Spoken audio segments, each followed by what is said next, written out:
Good morning, fellow humans.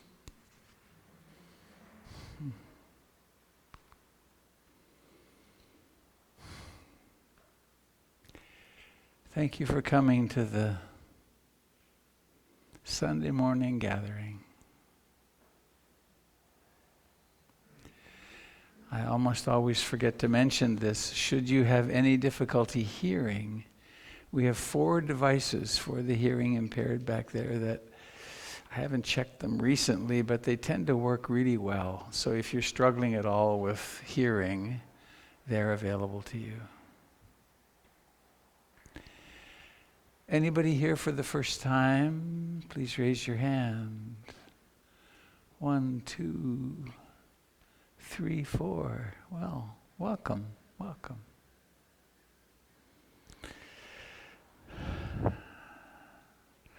I remember the first time I walked into this building.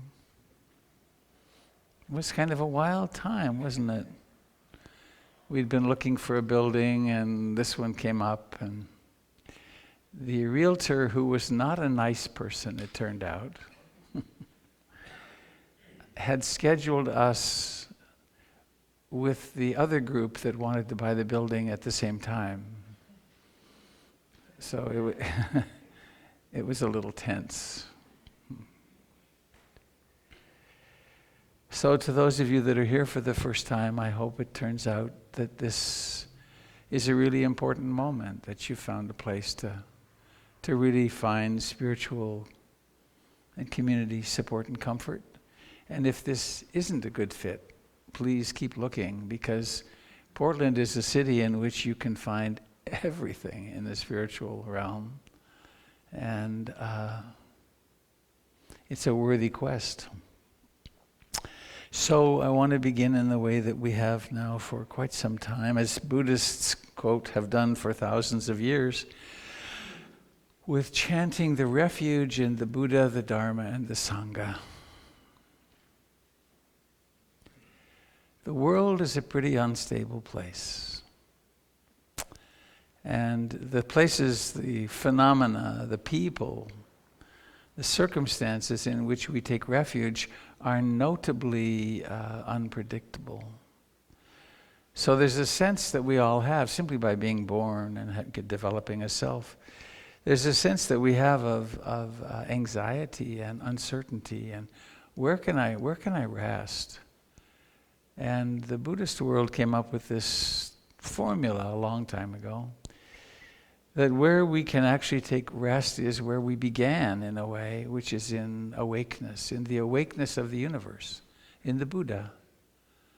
And we could call that the Buddha consciousness, the Christ consciousness, there's any number of names, but in that which is awake. And then with that, paying attention to life exactly as it is, taking refuge in what we find.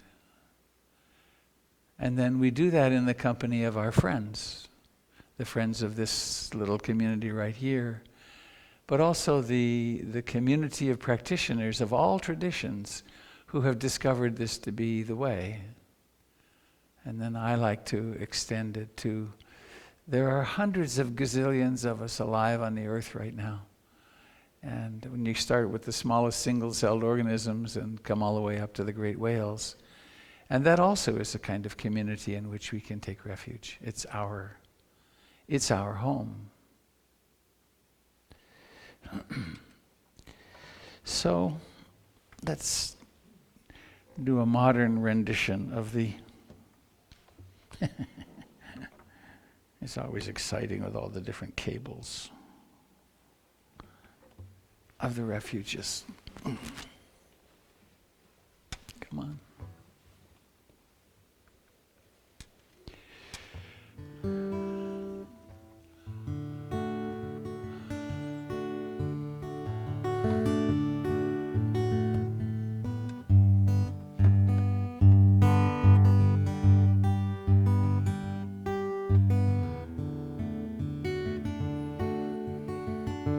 I take refuge in the Buddha, the one who shows me the way in this life. Namo Buddhaya, Namo Buddhaya, Namo Buddhaya.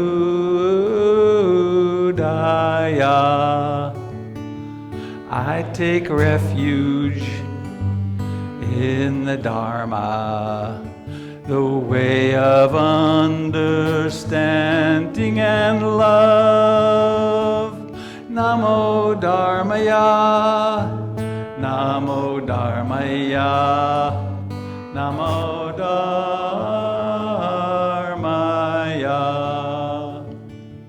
I take refuge in the Sangha, the community of mindful harmony. Namo Sanghaya, Namo Sanghaya, Namo Sanghaya. Once more, I take refuge in the Buddha, the one who shows me the way in this life. Namo Buddhaya, Namo Buddhaya, Namo Buddhaya. I take refuge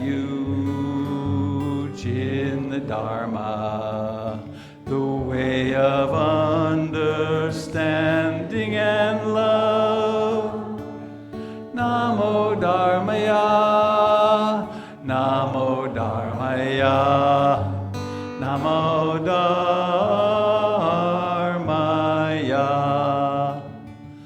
I take refuge in the Sangha, the community of mindful harmony. Namo Sanghaya, Namo Sanghaya, Namo Sanghaya.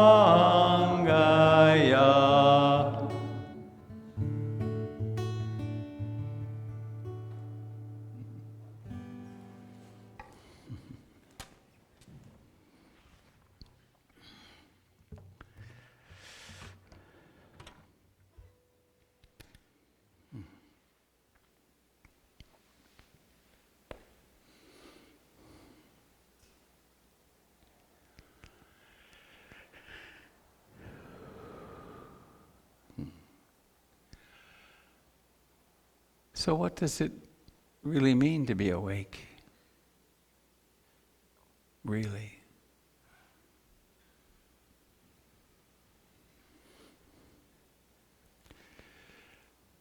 We humans tend to come to meditation with some pretty extraordinary ideas about what we're trying to do.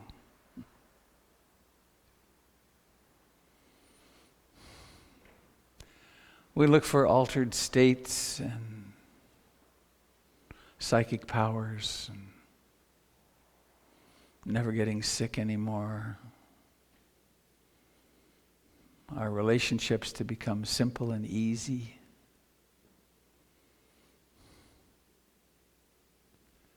And what we discover instead is that this is human life, just like this. And it's possible to wake up to it exactly as it is.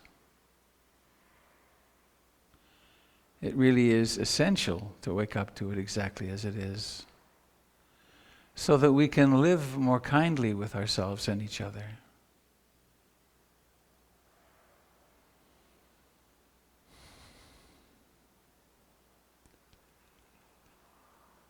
So if we land here, now, this moment, what do we find? What do you find? I'll bet you find a body.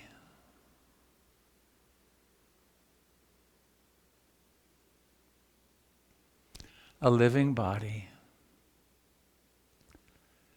And in its aliveness, it is a rich field of sensations.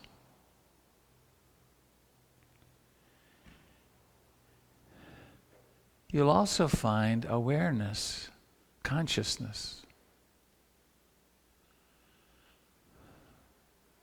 And this conscious awareness can take as its object the life of the body.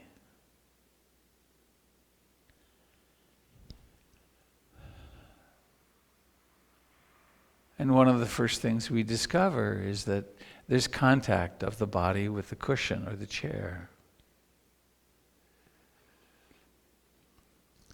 There's temperature, warmth, coolness.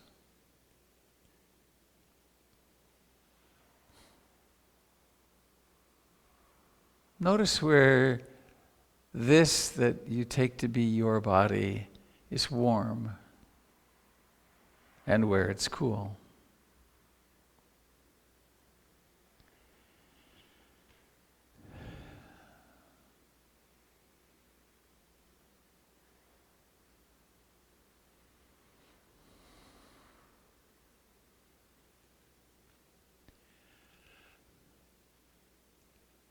And quite mysteriously, we can direct this awareness. And if you direct it to the region you think of as your face,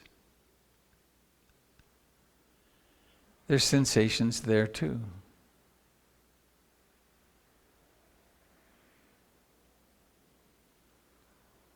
In fact, anywhere you direct awareness in the body, you'll find life.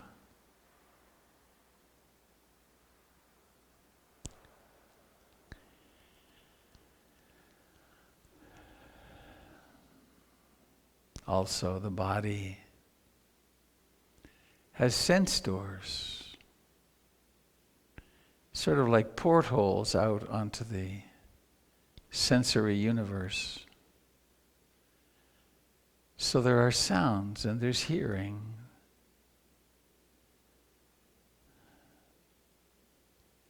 You can notice that these words come into being and then disappear.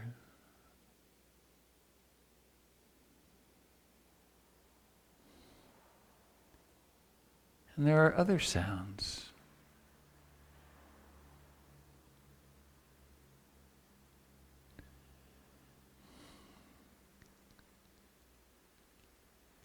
But none of it needs to be shut out or thought of as distraction.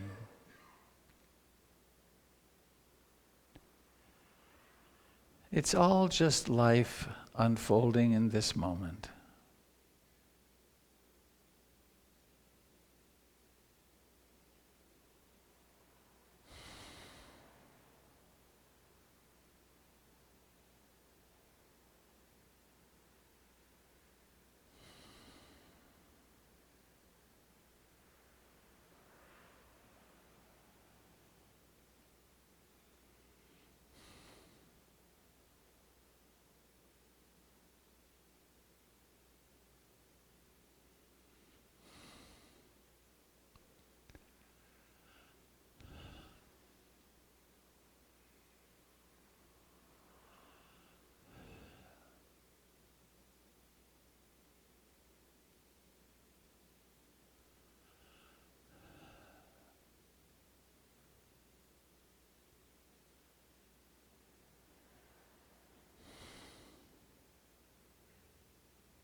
A few 100 million eye blinks or heartbeats ago,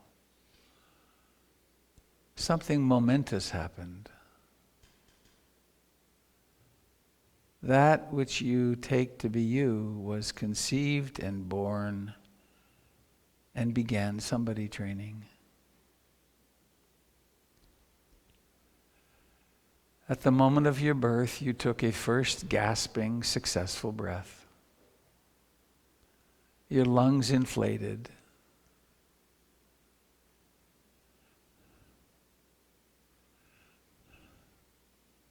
And you became one of us who lives here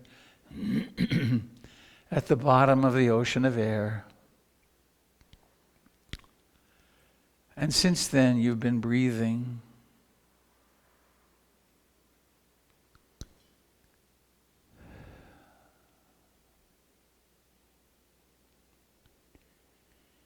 We can use this breathing in and breathing out as a marvelous home base or an anchor.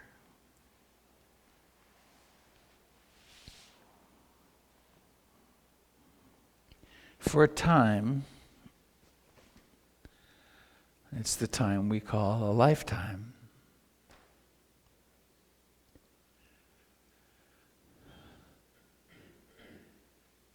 Whenever you want or need to stabilize the mind, you can come home to the actual sensations of breathing.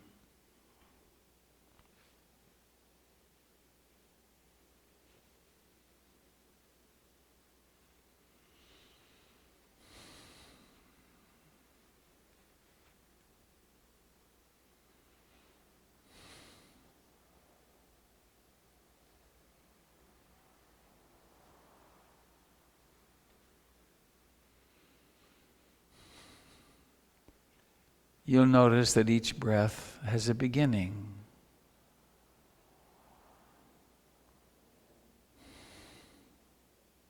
It has a rising to fullness and then a decline and then a disappearance.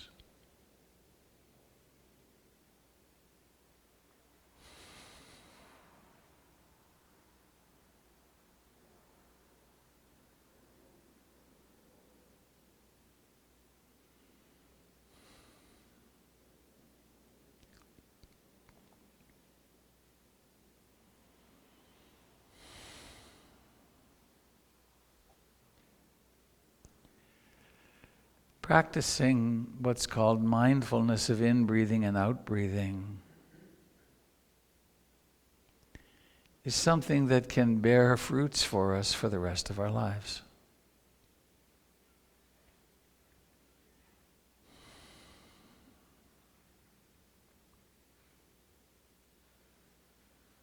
It's of course not the end of the journey, it's a foundation. And with this foundation, we then start examining whatever thoughts arise,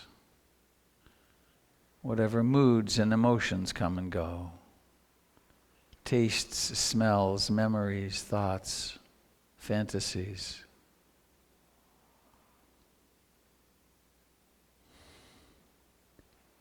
We become avid participants in life, embracing the whole phenomenon, the whole catastrophe of a human life.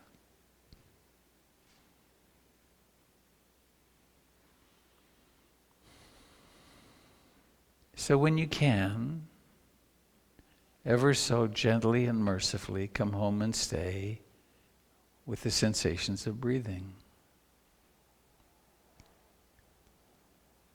Everything else that happens is worthy of our loving, kind, compassionate attention.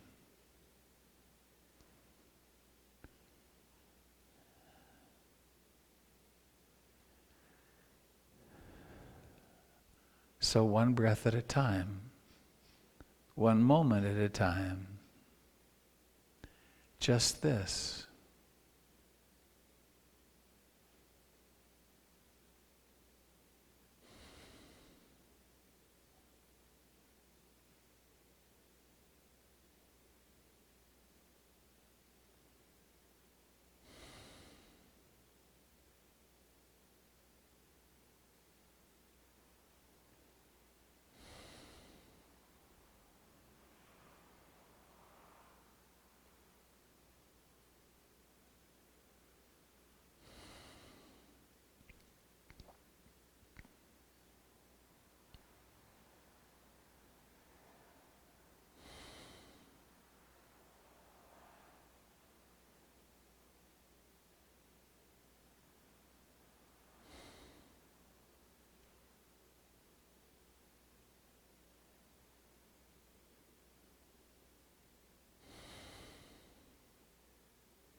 There is absolutely no coercion or violence when we practice skillfully.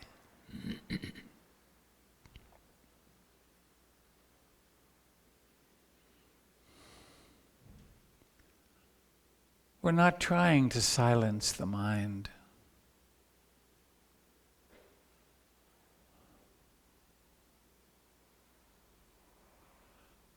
We're not trying to get rid of all the uncomfortable and difficult parts of a human life.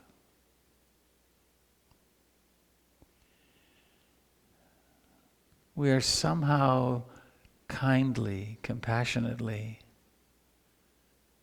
opening into that which we really are, which is that which is awake, that which knows. It's that which never took birth.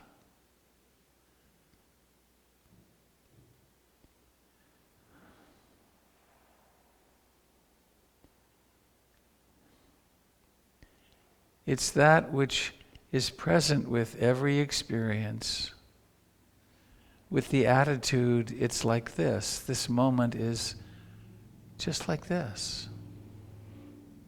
Sounds come and go, thoughts come and go, the mind wanders, the mind is concentrated, the body is hot and cool. Emotions visit, the breath comes and goes.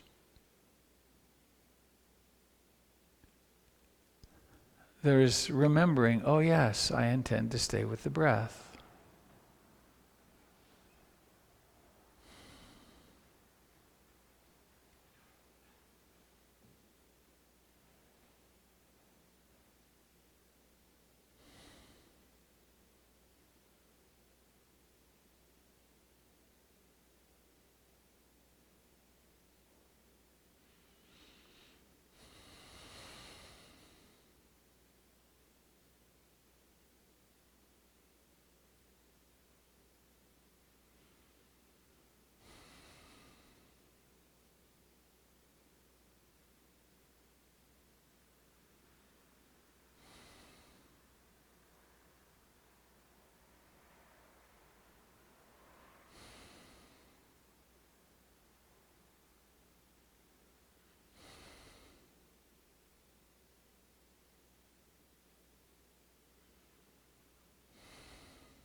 Meditation,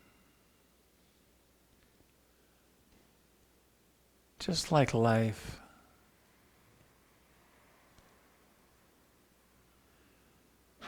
exists 1 nanosecond at a time.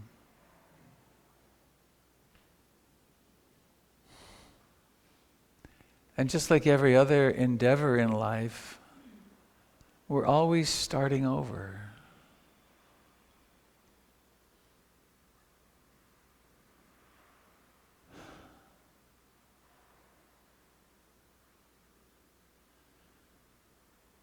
So please don't worry if your mind wanders a lot, or if there's some unpleasant emotion that keeps pestering you.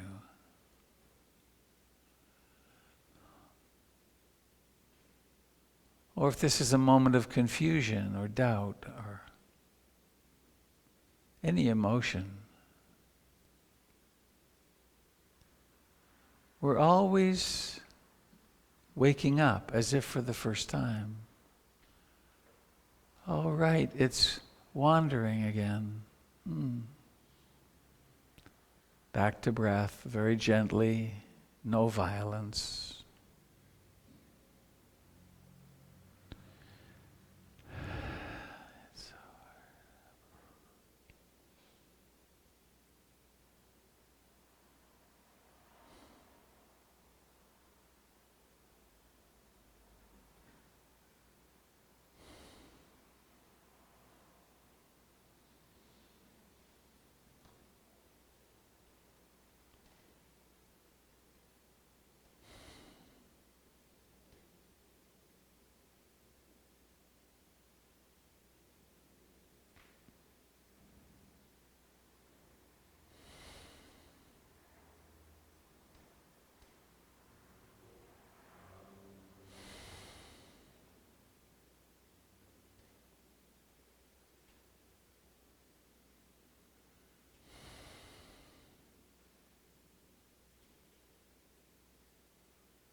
Please now notice,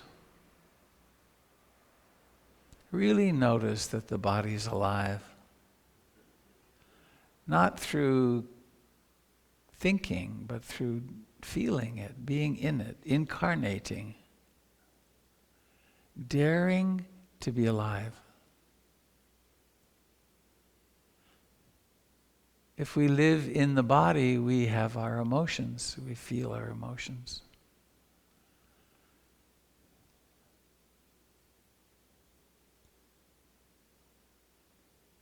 Bringing aliveness, awareness into the hands, for instance.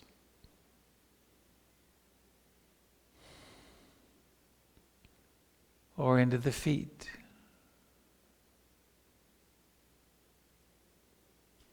Into the face.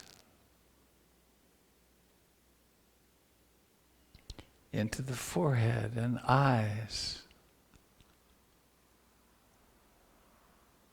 And then letting your eyes, or first, I guess, observing the phenomenon in the mind of intention. Intention, that which precedes action. Intending to let the eyes open. And then notice they don't open by themselves. It really does take an effort of will and intention. And then letting the eyes open, or opening the eyes, and noticing what happens, how seeing springs into being, seeing. Seeing objects.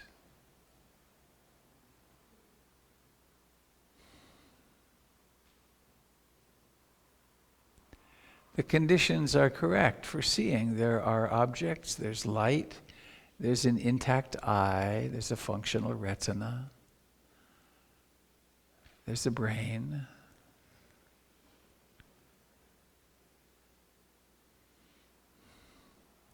And there's consciousness somehow, knowing this. What a strange thing.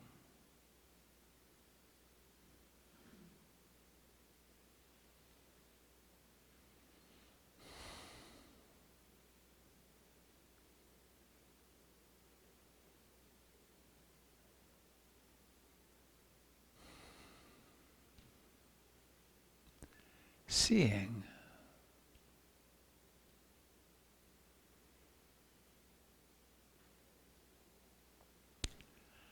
And perhaps now there's a little tightness in the body, a little desire to stretch, so let the body do that, but don't abandon being mindful.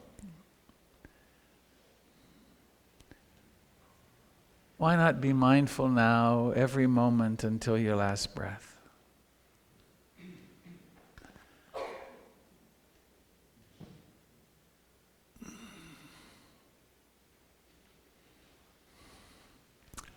Hello to those of you joining us on the internet today. It looks like the broadcast is working. I'm glad.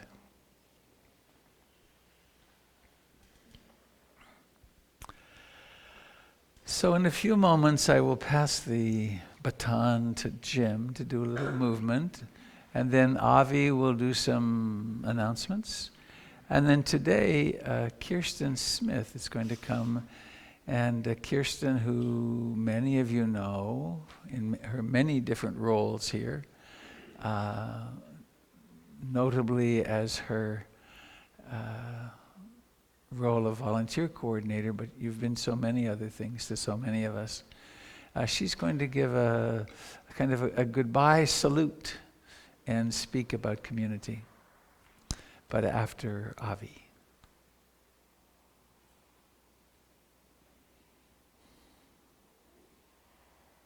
So I invite you to stay. And then I'm going to pick up on that, and we're going to reflect on the Loving Kindness Sutra as part of community. So, ready? Ready. Thank you.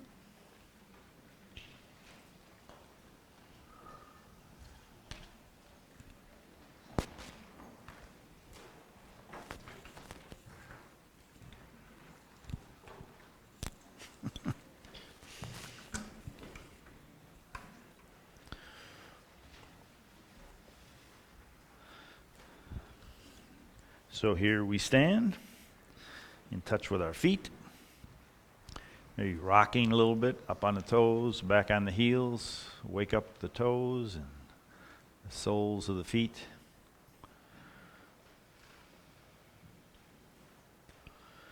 And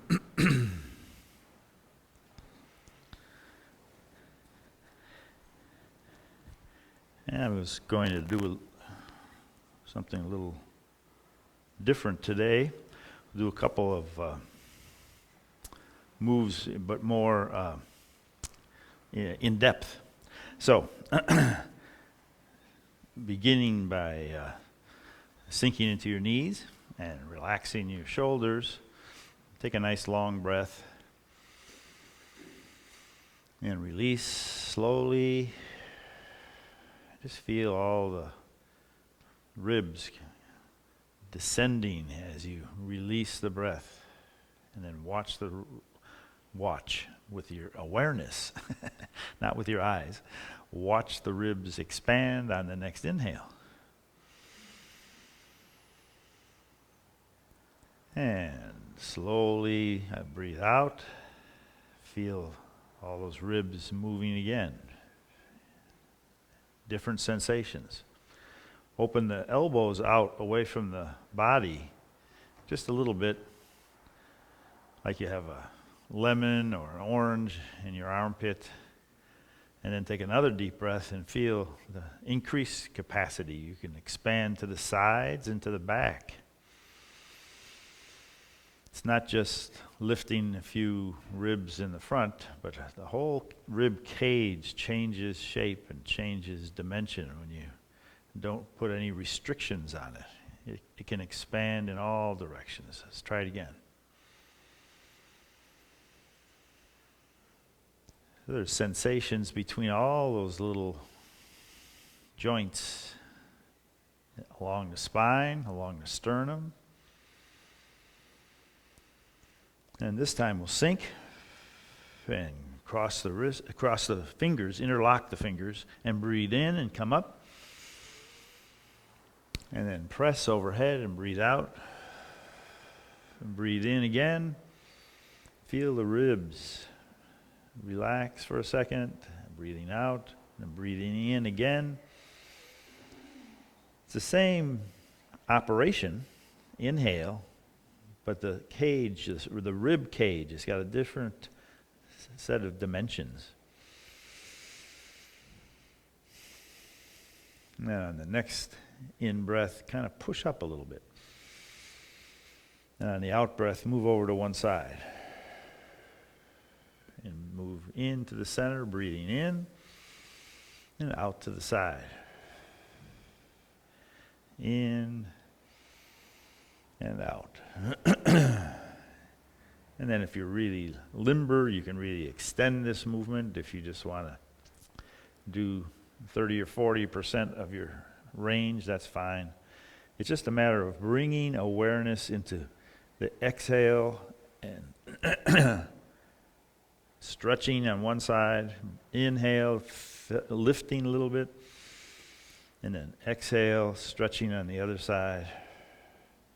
And then coming back to the center, releasing, and letting the arms just come back to the side. Take a full breath.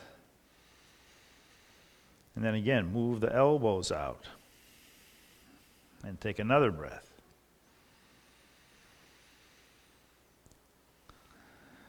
So we talk about the plastic brain. We also have this plastic cage around the lungs.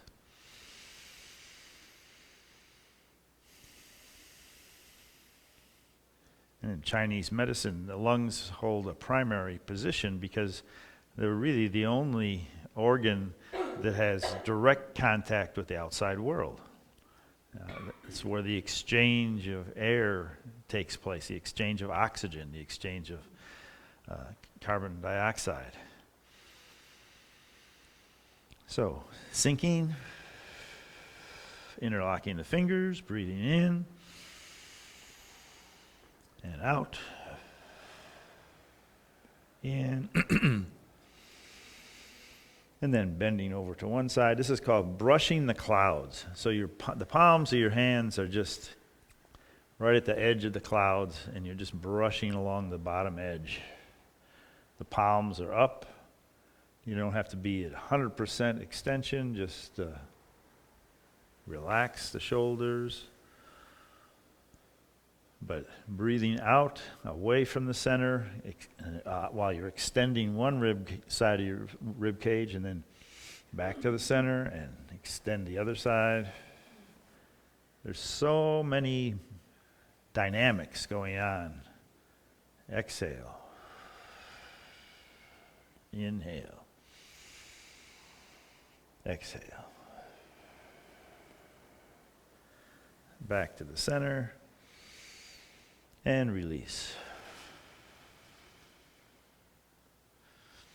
Pausing, arms relaxed, shoulders relaxed, the breath keeps coming. But the sensations are different when the arms are close in towards the body. We have this unconscious assumption that the lungs are in the front of the body. Open the elbows again. Breathe in deeply. And you really have the feeling of 360 degrees expansion all the way around.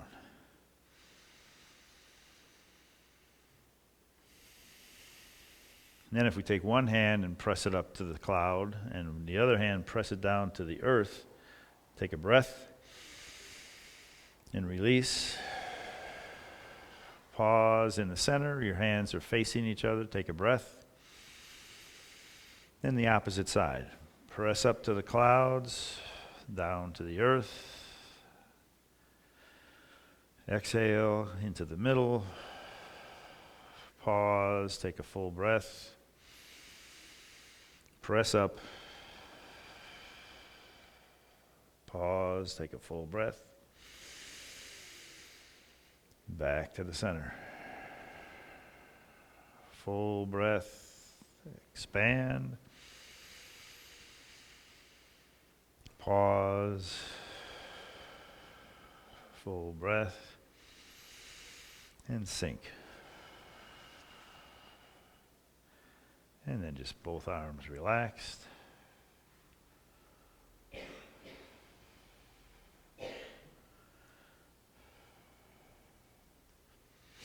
Bring both hands in front of your chest and cross the wrists. And then feel your shoulder blades in the back. You were aware of the ribs in the back, but now the shoulder blades, as you cross the wrists, they move away from the spine. And then reach out with one hand and pull the other hand back like you're shooting a bow and arrow, and feel how the shoulder blades are close together along the spine. Then reach out, breathe in, breathe out, reach out and breathe in, breathe out, breathe in. Once more over here. And breathe in. Relax. So the awareness of this amazing combination of muscles, tissues, bones, ribs, shoulder blades, all has to be harmonized in all these different ways. And the result is that you've just kind of given yourself a nice massage on the upper spine. Let's go a little lower and do the lower spine. We'll go in a circle.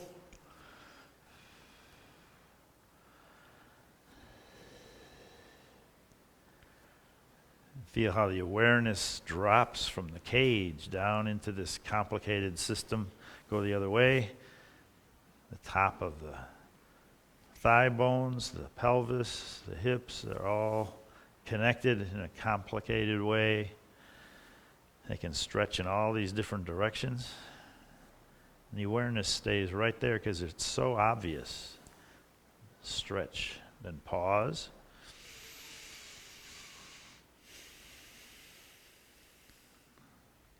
Notice the vitality in the body, around the room. Sink and open to the side. And come down the center. Feel the ribs expand. And relax.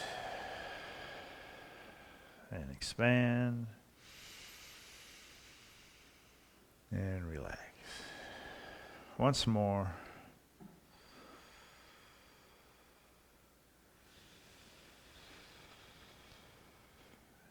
And you're invited to join me next Saturday. We'll be doing this and several other things from 10 o'clock till 2 o'clock. Thank you.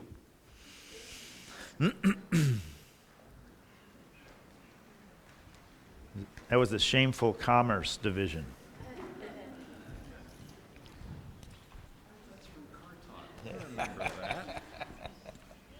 Which is still on reruns, fortunately. Good morning, Sangha. And good morning to the remote Sangha out there in internet land. My name is Avi. I'm community coordinator here. I'm going to conduct the ancient ritual of announcements. Before I do, I just wanted to put in a word about Kirsten leaving. When I first met Kirsten, I could not get her name straight because there are 3 Kristens in my social circle that I'm close with, and I think it was probably a good month until I actually, and even then, every couple of months for a while, I would screw up when I wasn't being mindful about it. And I have gotten to know Kirsten as the delightful, competent, intelligent, dedicated, warm, gracious human that she is. And I find I am struggling a little bit with the impermanence of her leaving. I have a certain longing for her to stay. And I do wish her well, and I'm sitting with my longing, and another teacher that I sit with has told me that longing is the essence of sort of the spiritual quest, and that longing can be a beautiful thing if you just sit with it. So I'm sitting with my longing, Kirsten, and wishing you well. On to announcements. We always need people to sign up for the children's program, and it's gotten a little better over the last month, but we still need people to sign up. Once is great. On a regular basis, once every month, once every couple of months is even better. And this is a way in which you can be a part of carrying this Sangha forward into the future and helping our next generation, because if these kids really connect with what Rebecca is teaching them, there is a good chance that some of them will be sitting out there on cushions one day because they had this wonderful experience of mindfulness when they were young here. And we all can be a part of that by volunteering from time to time in that room. It can be for an hour if you feel like you want to, if you want to give up your entire Sunday, you can do that. But it can just be an hour, it can be both hours. And the sign-up information is on the website, so please just think about that. We have our second Sunday potluck today. Hopefully you've brought some top secret family recipes in to share with everybody, and we will enjoy those. Then on Tuesday, August 13th, just a reminder, there is no NVC practice this month. The NVC practice group is taking a month off, and it will return in September. Then on Saturday, August 17th, we've got our new edition of Buddhist Movie Night, which will be screening spring, summer, fall, winter, and spring. On Saturday, August 17th, we have our new edition of Jim's Qigong Retreat. If you liked what he was doing for 10 minutes, you'll love what he does for 4 hours. On Saturday, August 24th, we've got our next Mindful Hike with Vic. Details are on the website. Details for all these things are on the website. And then on Sunday, September 1st, we've got our monthly newcomer orientation, and then also we've got our next monthly meeting of the Engaging the Dharma Initiative. On Saturday, September 7th, we've got our first Saturday day-long retreat. On Sunday, September 8th, we've got our second Sunday PIMC potluck. And then we have...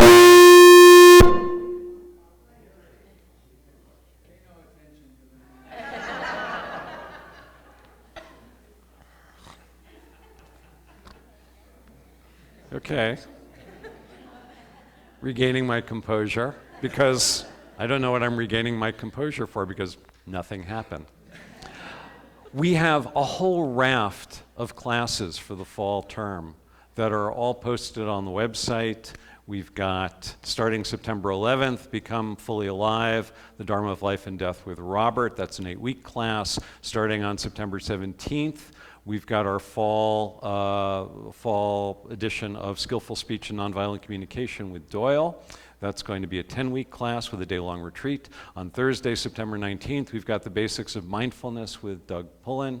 That will be a 6-week class. Then on Monday, September 30th, we've got the Noble Eightfold Path, Putting Buddha's Path to Happiness into Practice with Gregory and Christine. And that will be starting September 30th. We have a whole raft of offerings and some additional things that are not mentioned here that are coming up. So if you have been wanting to dive deeper into the Dharma and learn more about what all this stuff is about, now is your chance. You have a full month to think about it. In addition, Jim, are we doing Dharma consults today? In addition, we do Dharma consults. We make these available to people who have things come up in their practice or who want a quick on-ramp to a daily practice. Jim would be happy to spend 20 minutes or so with you today. If you can't do it today, then please call me, and I can arrange for a teacher to spend some time with you to do that. And as always, if you want to connect with this place and you want to find out more information, please contact me. My office hours are Monday through Thursdays, typically in the mornings. Tia, did you have something? The engaging the Dharma group take 90 seconds. Do we have the stick mic? Could No, so you have to give them that one. Oh, okay. Stick mic is, I was trying to turn on this other one, I made that other. All right. Well, here. Why don't you? Well, who gets the thing? All right. Somebody gets the thing. I haven't used this before. Can you guys hear me? Yeah. All right, perfect. Good morning, everybody. So I think you've heard from Tia and Patricia before about engaging the Dharma. And this is a group that's been doing some pretty wonderful work with going out into the community and trying to take your practice off the cushion into the community. And this group has done some work already in terms of going out to Jean's place and providing meals to the homeless community there. They've done some work in looking at some interesting videos, educating themselves. They've been part of a NVC class to try and see how you can mindfully take your practice and start applying it to the real world. And this August, on the 25th, which is 2 weekends from now, there's a letter writing activity that is trying to see how we can talk to our legislators about climate change. And so we would highly encourage all of you folks to attend. It's from 12:30 to 2:30. And it talks about how climate change is most affected in Oregon by protecting forests, because logging happens to be the biggest source of carbon emissions in Oregon. So there's going to be a very informational course that talks about that. There's going to be some activities in terms of how to speak mindfully about this, and then how do you start trying to do some letter writing around that. So that's going to be our August activity. We've got some really nice brochures that kind of talk about that. We've got a lot more information that goes about that, and there's more. We're going to raffle off a couple of copies of Oregon's Ancient Forest, which retails for about $27. So it's kind of a fun thing to come out and do. So we really love to see you folks on the 25th of August, 12:30 to 2:30. And we'll get that on the website. And it'll be on the website pretty soon, yes. It's going to be here, yes, absolutely. Any more questions, please talk to Tia or myself. Thank you.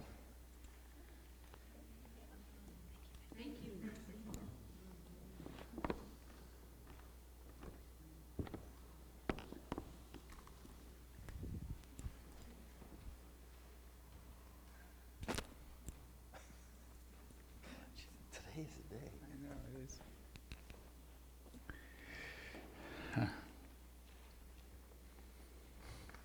Well, before I invite Kirsten up, I'm going to speak about the aspect of community that has to do with supporting the place financially.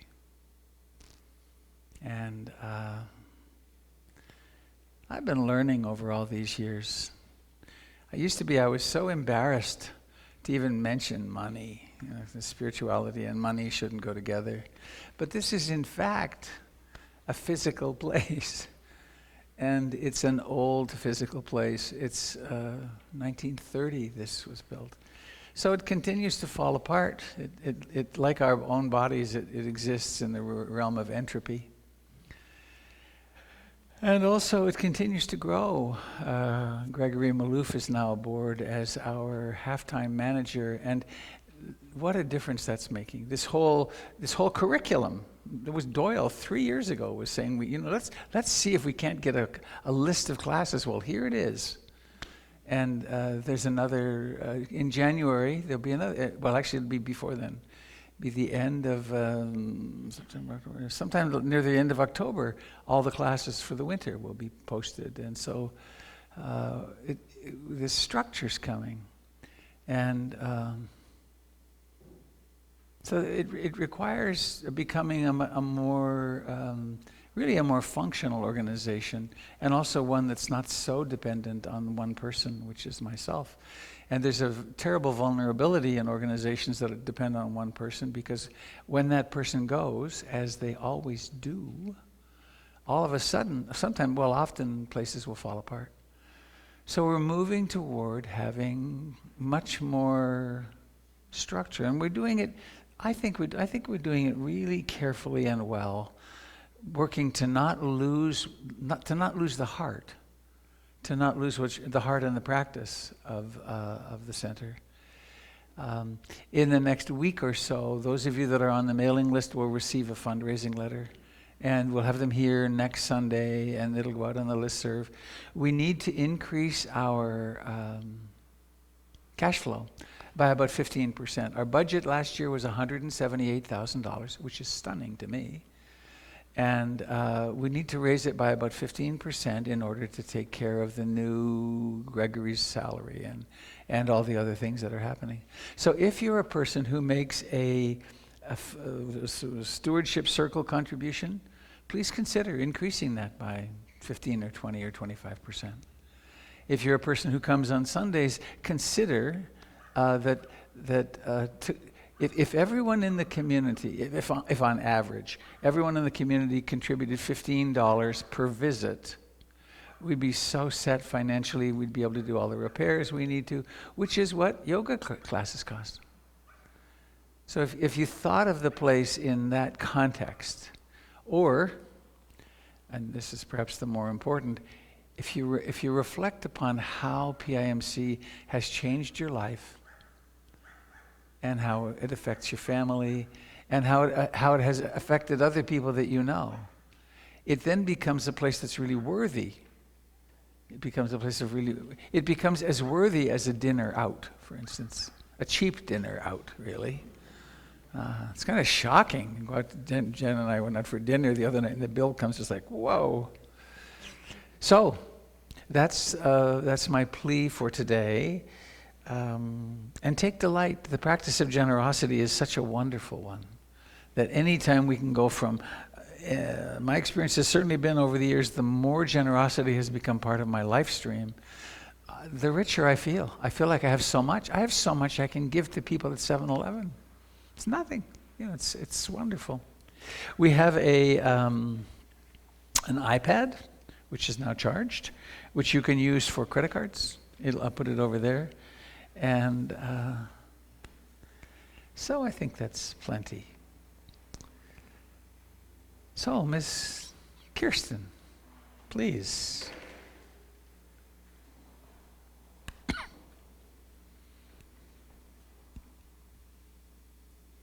Should have a drum roll.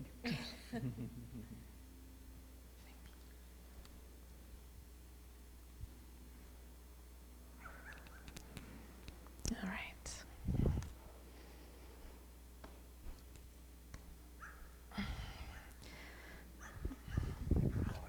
Yeah, I need to have my water all the time. I learned from Kirsten. I now have one of these. I drink 2 a day. It's one of I drink 4 to 5 a day, so 4 to 5 a day. How do you have time to do anything else? that's why it's always beside me. Hello. It is an honor and a privilege to sit up here and speak a little bit about community. Before I begin, who in the room knows what nonviolent communication is? Raise your hand. Who in the room knows what speaking giraffe means? Raise your hand. So I have a giraffe to leave with you. And we'll just put this wonderful creature right there. It's the symbol in NVC for compassion. So it's when we speak giraffe or when we listen with giraffe ears, we're speaking from a place of compassion or listening, either to our own needs or to the other person's needs with compassion.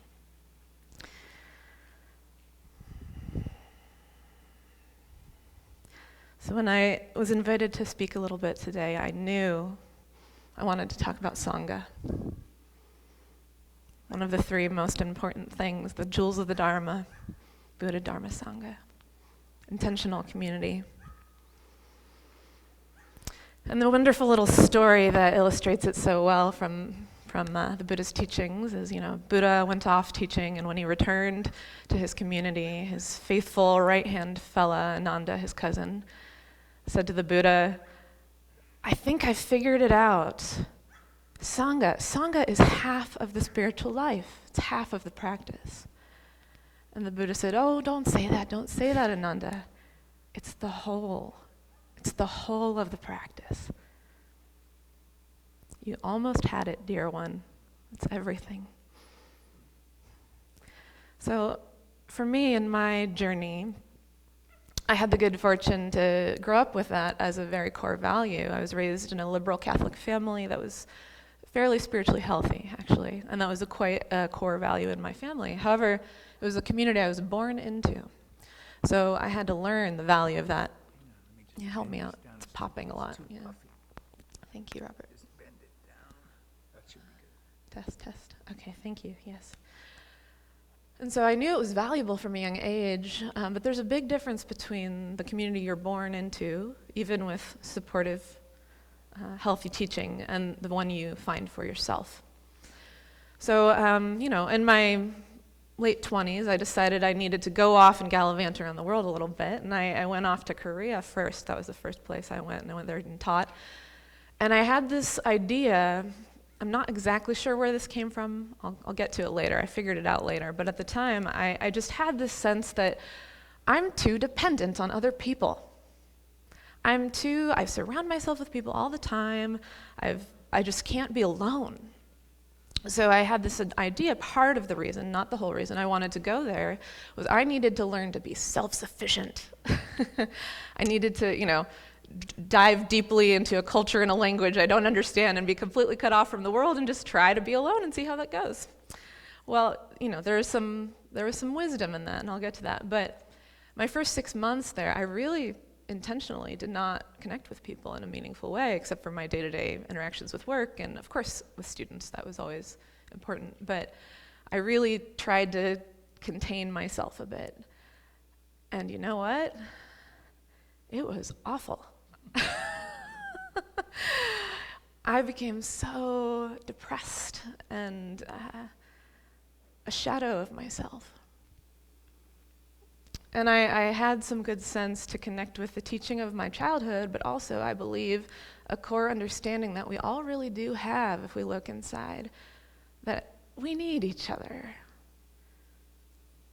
So I started to reach out again and kind of said to myself, what do you think you're doing? This is not working. You gotta reach out, you gotta expand. And so in the next 4 years, I lived abroad in a couple different countries and did find some really wonderful community of different kinds. However, there was some shade of some piece, some thread of intentional spiritual community, but for the most part, it was communities that were about fun and music, and those are all beautiful, wonderful things. But when I was coming back from those 4 years abroad and lots of change and moving around, the biggest thing I knew with my whole being was I needed to find a community that I could really belong to, that was intentional, that was healthy, that was rooted in spiritual practice. And I appreciate a lot what Robert often says, a community in which you don't have to believe anything. There's nothing to believe. And when I first arrived here, that was pretty apparent from the moment I walked in. And more important than all of these things, at the core, acceptance of exactly where each of us are. Each community member being met with loving kindness and acceptance, no matter where you are, no matter what you've done, no matter where you're headed. So I do want to say about that little piece of me that thought, I need to be alone. That little misguided idea was coming from an unmet need for me. Those of you who know NVC, everything we do, there's some unmet need. And I think at the time, I believed the unmet need was independence and autonomy, but that wasn't quite right. I think the real unmet needs were self-love, self-acceptance. And I'd been seeking that outside of myself, so I thought, if I just remove all that outside love, I'll have to focus on me. So this waking up when I realized that wasn't quite right, I came back to an understanding that we can develop a deep groundedness in self-love through the support of community. Something Thich Nhat Hanh said that supports this. He said, no matter how vigorous the seed is, if the soil does not provide nourishment, the seed will die. A good Sangha is crucial for practice. So in my view, the Sangha is the soil where the seed of your right intention can grow. So also, 2,500 years ago, the Buddha said that there was going to be another Buddha at some point in the future. And he named it Maitreya, the Buddha of love. And Thich Nhat Hanh believes, as many other teachers do, that the next Buddha will be a community, not an individual. So in this space where we can learn to love and support one another, this is where that mind heart of the Buddha can grow. There's a core piece of the nonviolent communication teaching, a very simple quote that illustrates this. Marshall Rosenberg, the founder, would say, when you're interacting with another person, what is your intention? Do you want to correct or connect? So in the safe container of loving Sangha, where we accept people where we are, we're rooted in connection. And from that space, when we are able to accept who we are, warts and all, with loving community around us, we can connect to one another and know that whatever unskillfulness we're enacting in the world, it's the best we can do, and with the support of community, we can learn to be more skillful. So I have a reflection to invite you to participate in if you wish. So if you'd like to close your eyes for a moment to illustrate this. The difference between connection and correction. So think of a time when you received some feedback that you did not enjoy. Think of something, maybe a 3 or 4 on a scale of 1 to 10 in terms of how painful it was for you. Take yourself back to that moment. This other person who said this challenging thing to you, they may have been believing that you were wrong. They may have been believing that you needed to be different than you are somehow. They may have been believing that they knew what was best for you. As you think on that moment, I invite you to feel the sensations in your body. Notice, is there tension? Or maybe there's ease. Is there heat or cool? What emotions arise when you hear that thing that was said? Is there sadness? Is there hurt? Disappointment? I invite you to go underneath the feeling and ask yourself, what do you think you might have been needing in that moment? Self-acceptance? Understanding? To be seen?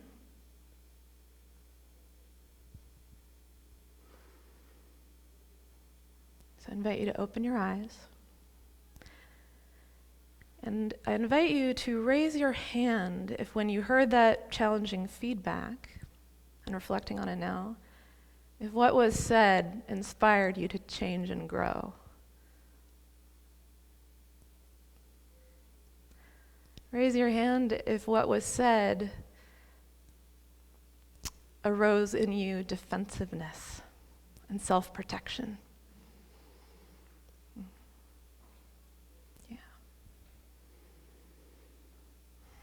So whether or not you agree with another person's assessment of you, the tendency is to go to reactivity when we receive another's judgment. It's as natural as breathing. So one more reflection. Close your eyes again. Think back to a moment when you experienced a moment of clarity. A clarity as to your own suffering and its roots. Think of a moment when you might have been inspired to see something in a new way or interact in the world differently.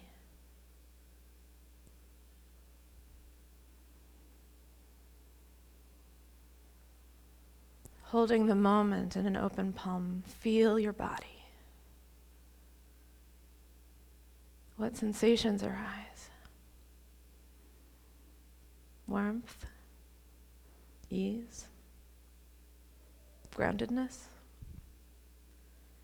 I invite you to ask yourself what feelings you're experiencing.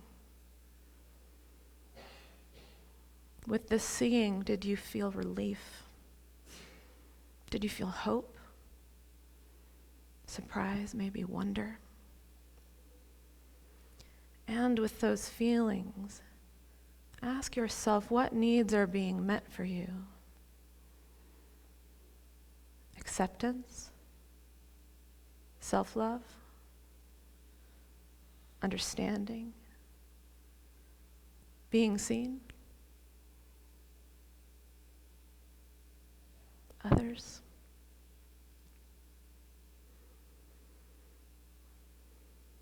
I invite you to open your eyes. Raise your hand if in that moment of clarity you felt love and acceptance.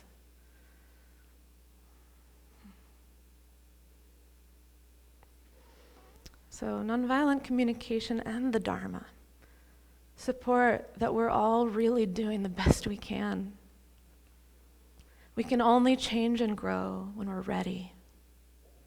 It's my belief and personal experience that it is very difficult to grow and heal in darkness and isolation of our own separate selves. You can't achieve enlightenment locked in a room.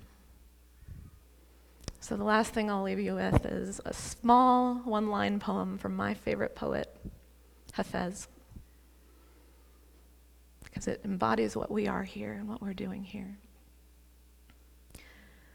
A hunting party sometimes has a greater chance of flushing love and God out into the open than a warrior all alone. I'll be bringing you with me. Thank you.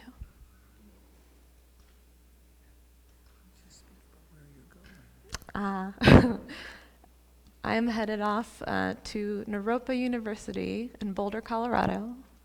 I'll be doing a 3-year master's degree in clinical mental health counseling with a concentration in contemplative psychotherapy and Buddhist psychology. So I'll be living in intentional community as well, helping create a small community of 4 people in an intentional home.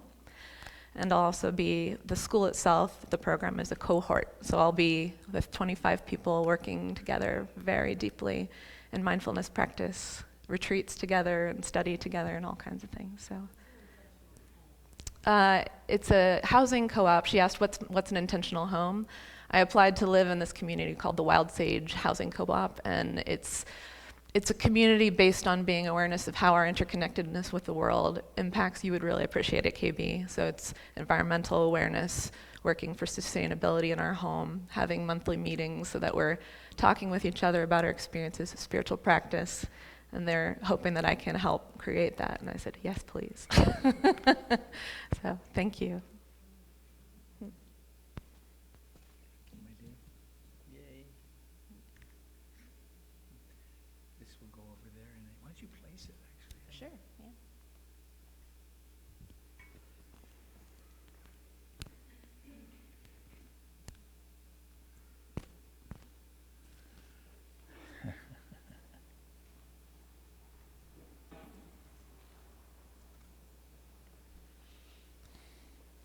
Don't forget this. You could dry up and blow away in a second.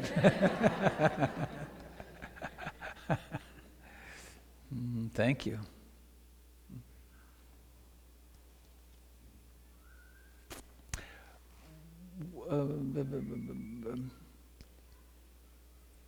We need everyone to have a copy of the Loving Kindness Sutra. Do you have one? Does everyone have one? Maybe grab the extras and pass them out.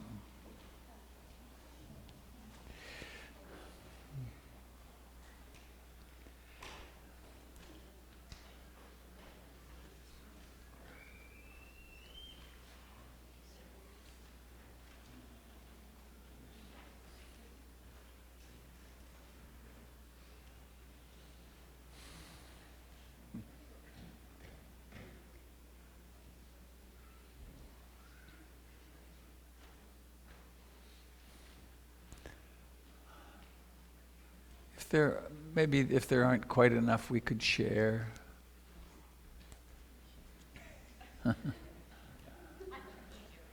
Mine. Here, Jim.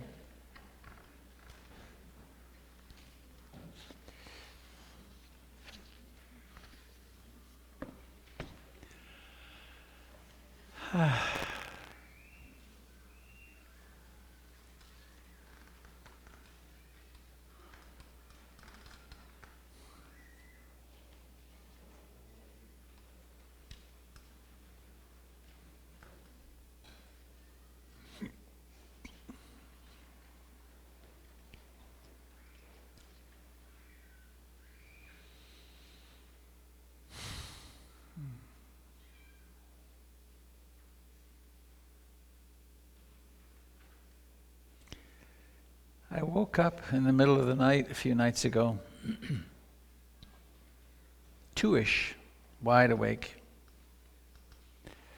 and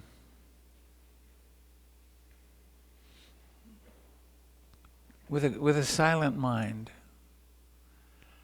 and I found myself reflecting on love and the growing understanding that I have that love and compassion and insight are all synonyms. They're all, it's like if you have a skein of wool, you can pull here and it'll be love, or it'll be insight, or it'll be, but that they're all part of a way of being that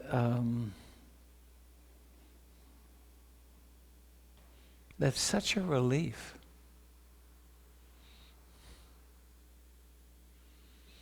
And I guess I've also been thinking a lot about death lately. I'm actually in my one suit. I bought this suit with Ruth Dennison, actually. It was in a Goodwill shop, a thrift shop in Palm Springs years ago. And it was quite fun buying a suit with Ruth. But I'm wearing it actually not for here, but I'm going to a funeral directly from here. So I spoke last week about Steve Potter, the father of my stepdaughter's best friend, who had a stroke and died a week ago. It turned out to be, he had the great good fortune of having a stroke, which was fatal, but it left him completely conscious and able to communicate only by blinking. They called it locked-in syndrome. His stroke was of such a nature, but his cognitive capacity was left intact. And so they had 4 days during which they had these, of course, incredible conversations of saying goodbye. And they found it incredibly useful, of course. But I also, in the last week, have read advice to everyone who will be a corpse and the people who love them. Future Corpses, which is by Sally Tisdale. And I haven't contacted Sally yet. She lives here in town. But as soon as we can, I'm going to invite her to come and do a day-long workshop with us here. And my this emphasis on reflecting on death is part of the class that I'm going to start in September, using this incredible book, The 5 Invitations. What are the 5 invitations? Welcome everything. Push nothing away. Don't wait. Bring your whole self to the experience of life. Find a place of rest in the middle of things. Cultivate don't know mind. Be curious. And in the midst of all these this aliveness of this, it really is true that we're all going to die. It really is. As will everybody else.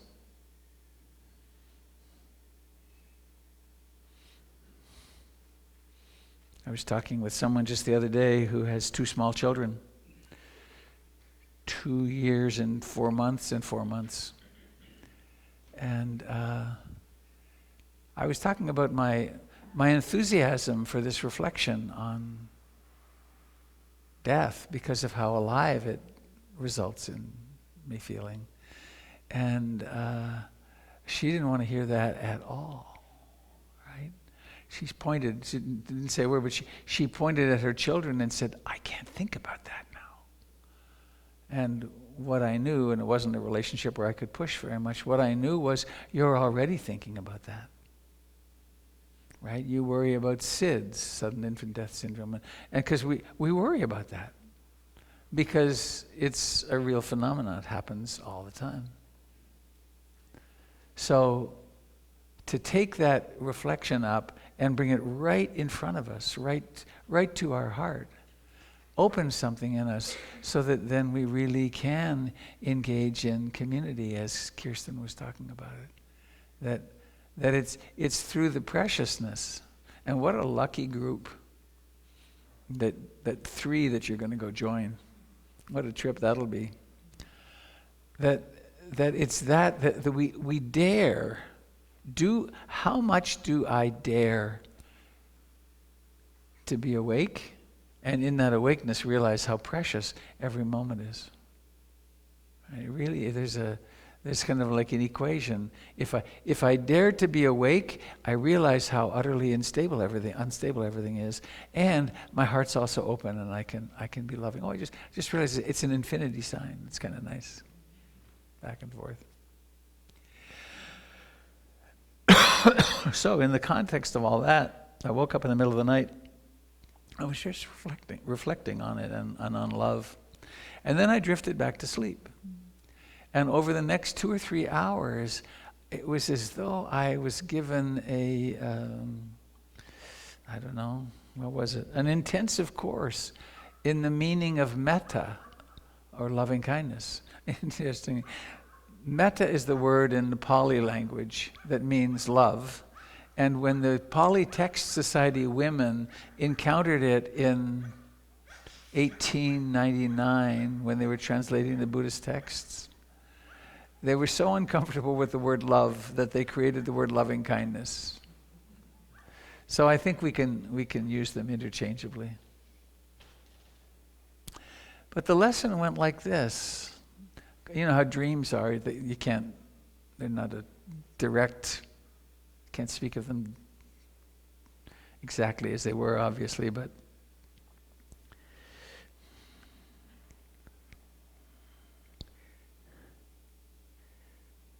there are parts of my life that it's easy to love and open to. Also, adding Ajahn Sumedho, his perspective on metta is that metta means, or love means, there's room for everything. Right? There's room for everything. There's room for every sensation in the body. There's room for every emotion. There's room for every experience. There's room for what happens in the news. There's room for what happens in the family. There's room for that battle in one's own family that's never going to be resolved, or the relationship that's never going to be resolved. There's room. And what that means is we stop fighting. Right? We move into that place of radical acceptance, of openness. And one of the pieces that came in was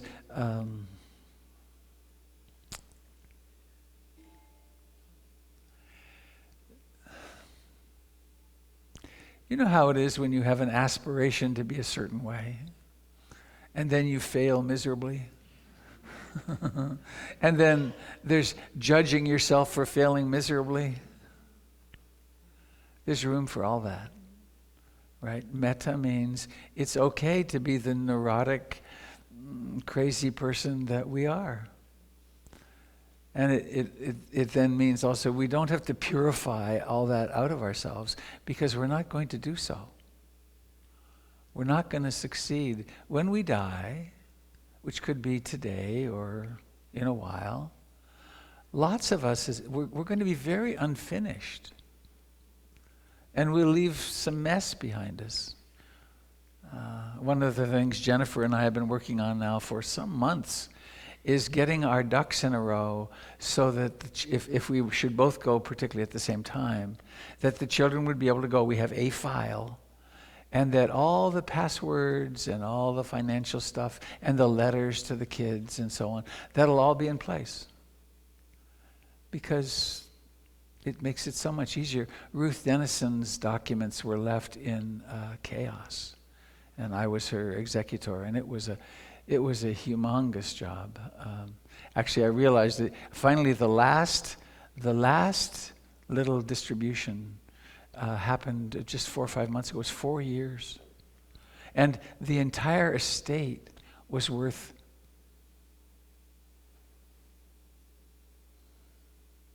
how much was it? I don't know. Counting the properties, $120,000. And most of it went, but then there were these little plots of land that are in the desert. There's nothing on them. They're worth $8,000. How to get them moved? It was incredibly complex, and it could have been very simple. And also, as Ruth aged, she was very orderly in her life, really orderly. But then as she aged and the dementia came on, I watched her as she was making order of documents, and she would take something out of this file and then file it there. And it was as though one was shuffling the documents. One of my realizations was, had I to do it over again, I would hire someone to sort the documents, because I wasn't very good at it. So it really makes sense, and I'm going to save a few moments. Let's talk about that at the end. It really makes sense to get our ducks in a row. One of the reasons I invite you to take the the class that I'm going to do this fall is that we're going to be reflecting not only on the book, but on a whole variety of exercises of how do we face the reality of this in order to open our hearts? And how can we then be more alive? How can we really engage with our loved ones? So this dream state kind of went on and on. There was Jennifer lying deeply asleep beside me, and I commonly reflect upon, I'd like to hear her breathing, and I commonly reflect upon the fact that this that we call our relationship is really temporary, right? We get to dance with each other as an image. I've had some really incredible conversations on trains in my youth. You know, you meet someone and you're on the train and you're up all night and you tell each other your life story and you have this, and then you never see them again. There's one guy, David Kloiber, tried to find him here and there. We traveled for 2 weeks in Australia and then New Zealand and did some wonderful hiking and then disappeared. Incredible. Or you have a 50, 60, 70-year marriage or relationship with a child, and then it always ends the same way. It always ends in, thanks for the dance, right? It was precious, and good grief, it's done. So this dream, I kept waking up from it and realizing, and the other thing that came with it was, everything's really okay. Everything's really okay. If we just open into love, how could it not be okay? There was the great flash 14.2 billion years ago, and then lots happened, galaxies. And then, in my case, almost 72 years ago, I emerged. And I am important, let me tell you. Right? I'm an important event in the universe, as are each of us. Priceless, one of a kind. And when I wink out, there may be billions of years, and in a certain way, what's the fuss? The fuss is because I lose perspective, or I'm in this incarnated perspective that the mood that I'm struggling with of this day, or this sickness, I'm having some bronchitis stuff, it's such a problem. Well, it is a problem, except when I remember, oh, it's so normal, right? It's like this. So way back when, the Buddha had a tremendous emphasis on love. And the single most popular, translated, printed sutra from the Buddha is the Loving Kindness Sutra. Now, I'm very fond of the Satipatthana Sutra, the Sutra on the Four Foundations of Mindfulness. And I certainly wouldn't want to be without. That's the instructions on how to practice mindfulness, how to develop insight, how to develop the capacity of the mind to see what is, exactly as it is. But then there's this other, which is the Loving Kindness Sutra. And I invite you to pull out your copy of it. And I want to chant it together. People are chanting this today in many languages. But I want to do it in such a way that we really go slowly and think about the words. What do they really mean? Notice how inclusive it is. So I'll do the first little paragraph that's in parentheses, and then let's do it together. Now let us chant the Buddha's words on loving kindness.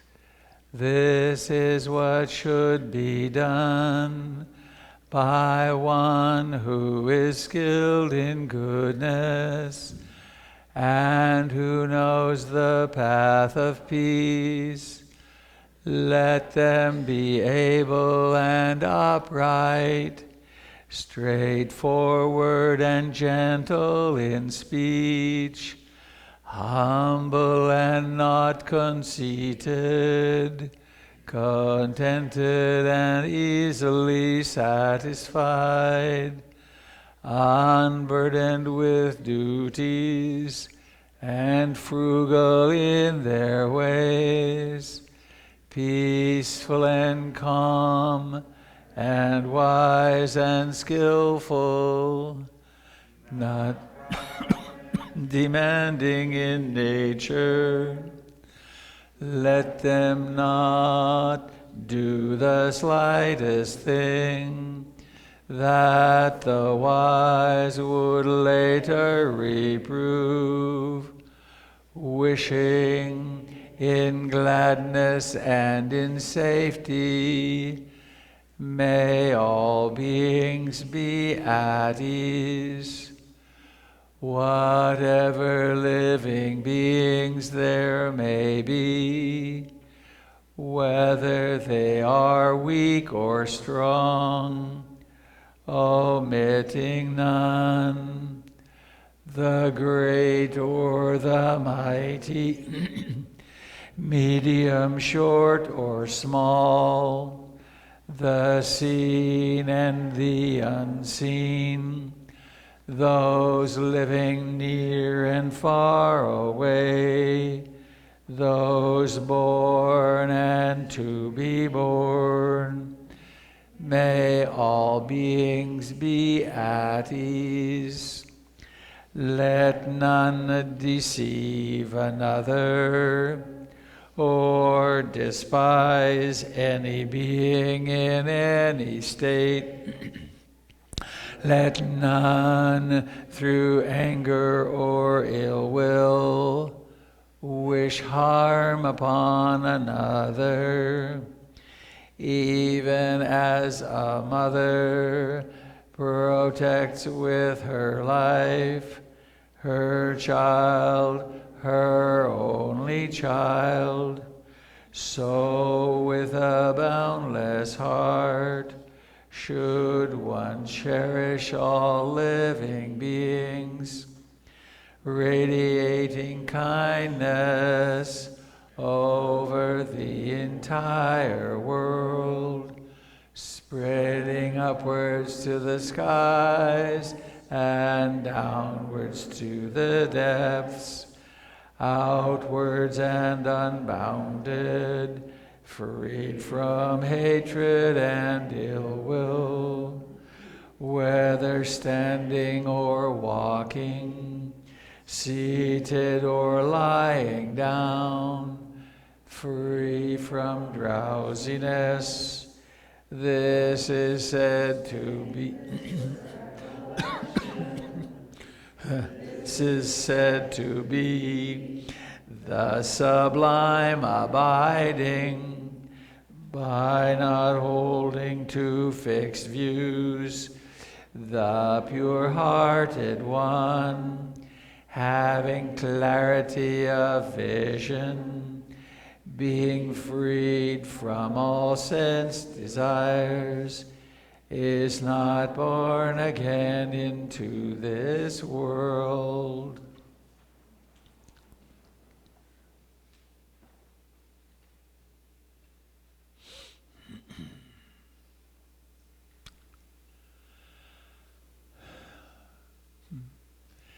It's sort of complete, isn't it? This category, that category, this big category, this small category, this direction, that direction. In fact, everything. It's an exhortation as I'm hearing it. I used to hear it as sort of a prayer, and it could be a prayer, but of late it's been seeming more like a map or it's like, you want relief? Well, love everything. You know, the four foundations of mindfulness. There's dukkha, there's suffering. Why? Well, because I'd rather have more pleasure, please, or I'd rather have less pain, or this moment is unacceptable, therefore I want to become something else. And to love that as well, but to realize, oh, this moment is like it is. And I don't have to be at war with this moment because it already exists. And in addition, I'm everything. I'm all the polarities.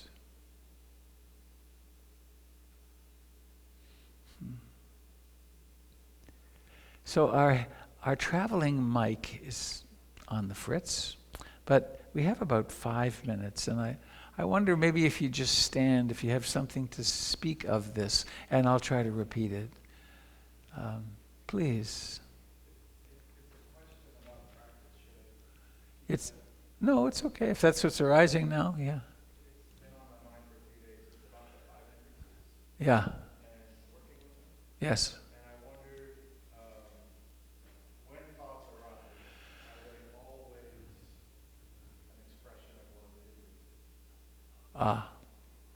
So it's a question about the hindrances. When thoughts arise, are they always an expression of the hindrances? In the context of what I'm speaking of here, I think what I'd like to do with that is pause, but also to say, and how to respond to whatever of the hindrances, including all thoughts, is with love. That if we approach the hindrances with aversion and we have a battle with them, then not only do they not diminish, but we're not opening. So maybe let's talk after, okay? I know for the there's a fair amount in the teachings about the approach to the hindrances that from the time of the Buddha was pretty darn violent. It's like, go after them, eliminate them, get rid of them. And it's important to remember that the Buddha was of the warrior caste, and he was also dealing with that culture in that time. We're not over-brimming with love in our culture and the capacity to accept ourselves. We've actually been so terribly wounded by the nuclear family. It's one of my soapbox items. We think of the nuclear family as normal, and it's absolutely aberrant on the planet. Right? It came with industrialization, and babies were always raised by at least a handful of women, maybe more, and maybe a village. And so when mom was sick or crazy or whatever, there was always someone else to take care, or alcoholic or schizophrenic or working all the time. There was someone else to support that child. So the wounds to the self that are epidemic, wounds to the personality that are normative in our culture weren't normative throughout all time and all cultures. And so if we're loved, if we're effectively loved and loved and loved and loved as children, then we may have different issues to deal with than love. So this practice of loving kindness is particularly relevant for us in our time with all of our social isolation and aloneness. I need to pause because I wanted you to take that, to talk about that. Do you want to just say it, or do you want me to say it? I'm just available after, just to follow up last week with the advanced directives that brought the form. Okay. I'm available to talk to people. If there's more interest that I have forms, I will bring more next week. Okay. Denise is here. You see where she is. She has a bunch of copies of the Oregon Advance Directive. Let's do this again. Please raise your hand if you don't have an advance directive. You need an advance directive. Otherwise, somebody else has to make the decisions, and it's for what happens with you when you're incapacitated, and it sucks to be a person having to make those decisions, and the state gets all involved. And so I highly recommend it, that she has a bunch, and she's happy to talk with you about how to fill them out. And that'll be part of the class that I'm going to do to offer that to everybody in the class, that we can fill these in. What do you want done if the need arises in terms of end of life care? So I think the kids are probably in the chute. If they're not, they will be. Thank you so much for coming. Thank you, Kirsten, for 4 years. And we'll be having you visit, of course. And thank you to those of you joining us on the internet. And let's make a big circle and welcome the children in.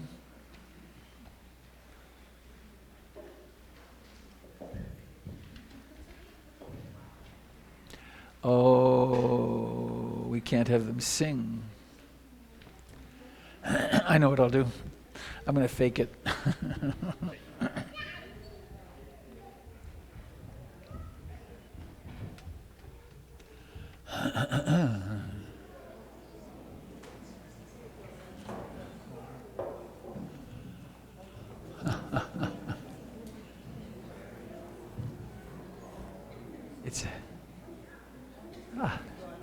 It's a fake.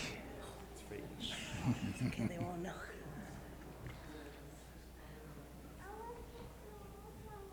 Hi, Julie.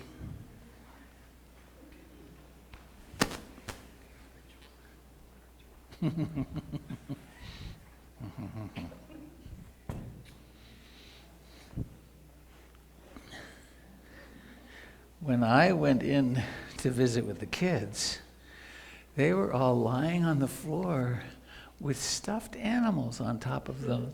And they were doing a loving kindness meditation that included their stuffed animals. I thought that was cool. It was calm and nice in there. May I hold a hand? Thank you, my dear. May I hold your hand? Thanks. Wow.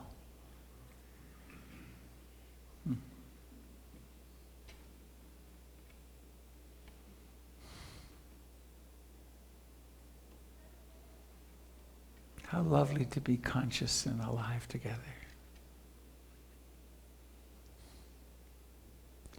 Please give the hand on your right a little squeeze, the personal greeting. It's one thing, may all beings be happy, but how about this one on your right? And the person on your left, give that hand a little squeeze. Quite personal. This one-of-a-kind, flesh and blood human being. And now around the circle, we can imagine from our heart into the left hand and into the next hand and around the circle to all of us. And including everybody in our circle. As in the Loving Kindness Sutra, the powerful, the weak, the born, the dying.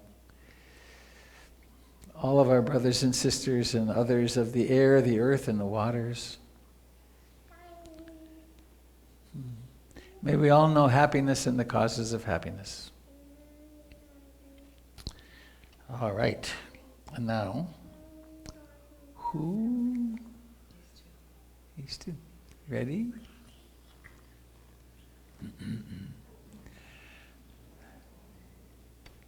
One, two, three. May all beings be happy. May all beings be happy. May all beings be happy. Sadhu, sadhu, sadhu. Thank you very much. Do you want to come up and get so you can blow out the candle? Not just yet. Now, first thing we do is we think of, now, what's my wish? Be clear on what your intention is. And then I'm going to count, but I'm going to count slowly. Everybody in the room gets to breathe in. Everybody at home. 1, 2, 3, blow. Yay! Thank you all. They were very patient.